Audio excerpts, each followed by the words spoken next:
Doctor Siddaiah ಪುರಾಣಿಕ ಕಾವ್ಯಾನಂದ. ಕವಿ ಪರಿಚಯ.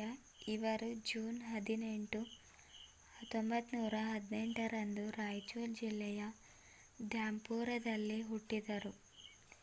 ಇವರು ಜನಿಸಿದ ಪುರಾಣಿಕ ಮನೆತನ ಸುಪ್ರಸಿದ್ಧ ಕವಿಗಳ ಅನಿಭಾವಿಗಳ ಮನೆತನವಾಗಿತ್ತು. ಇವರ ಪ್ರಾಥಮಿಕ ಶಿಕ್ಷಣ ದ್ಯಾಂಪುರ ಮತ್ತು ಕುಕನೂರಿನಲ್ಲಿ ಆಯಿತು. ನಿಜಾಂ ಮತ್ತು ಸ್ವತಂತ್ರ ಭಾರತ ಸರ್ಕಾರಗಳಲ್ಲಿ ಜಿಲ್ಲಾಧಿಕಾರಿಯಾಗಿ, ಕಾರ್ಮಿಕ ಕಮಿಷನರ್ ಆಗಿ ಕಾರ್ಯನಿರ್ವಹಿಸಿ 1974ರಲ್ಲಿ ನಿವೃತ್ತರಾದರು. 14 ವರ್ಷದ ಬಾಲಕರಾಗಿದ್ದಾಗಲೇ ಬೆಳಗುವ ಕವನ ಬರೆದಿದ್ದರು.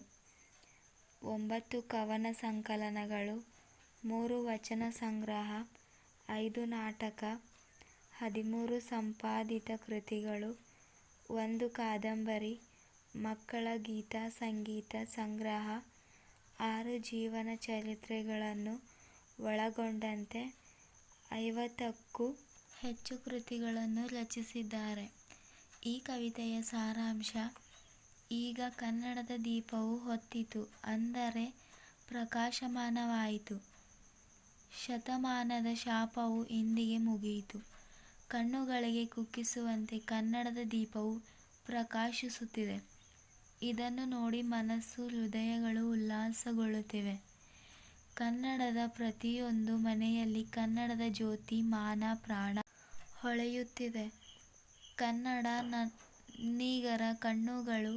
ಹೀಗೆಯೇ ಕನ್ನಡದ ಮಣ್ಣು ಸಹ ಹೊಂಗೆಯ ಭಾರವನ್ನು ಎತ್ತಿ ಹಿಡಿದಿದ್ದಾಳೆ.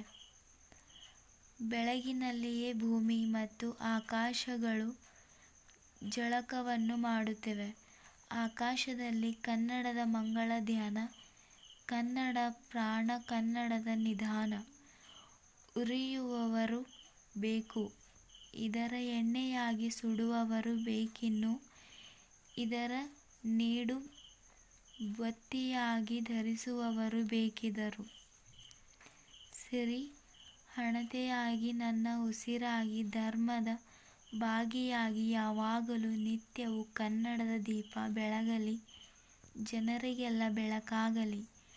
ಪುಣ್ಯದ ದೀಪವಾಗಿ ಭಾರತ ದೇಶಕ್ಕೆ, ಭವ್ಯ ದೀಪವಾಗಿ ತಾಪವನ್ನು ಕಳೆಯುತ್ತಾ, ಸುಖ ಸಮೃದ್ಧಿಯನ್ನು ಬೆಳೆಸುತ್ತಾ, ಎಲ್ಲ ಕಡೆ ಕನ್ನಡದ ಪ್ರಭಾವ ಈ ಥರ ಇರಬೇಕೆಂದು ಕವಿಯ ಆಶಯವಾಗಿದೆ.